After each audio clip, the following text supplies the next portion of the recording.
სამი ფილმი, რომლის დასასრული შენთვის დაუვიწყარი გახდება. პირველი ფილმია ჯეიმს მენგოლდის იდენტიფიკაცია. თუ გსურს საიდუმლოებებით მოცულ მისტიურ და გაურკვეველ ვითარებაში აღმოჩნდე, მაშინ იდენტიფიკაცია შენთვის კარგი არჩევანი უნდა იყოს. საკმაოდ კარგი სამსახიობო ანსამბლი და საინტერესო სიუჟეტი ისე ჩაგითრევს, რომ დასასრულს შეიძლება საკუთარი თავის იდენტიფიკაციაც კი ვერ მოახდინო.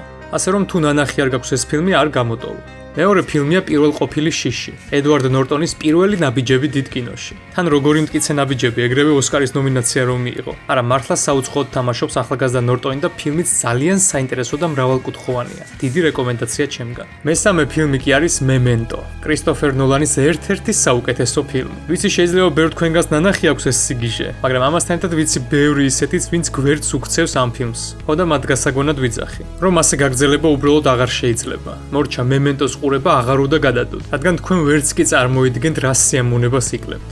ამიტომ პირველივე შესაძლებლობაზე აუცილებლად ჩართეთ მემენტო.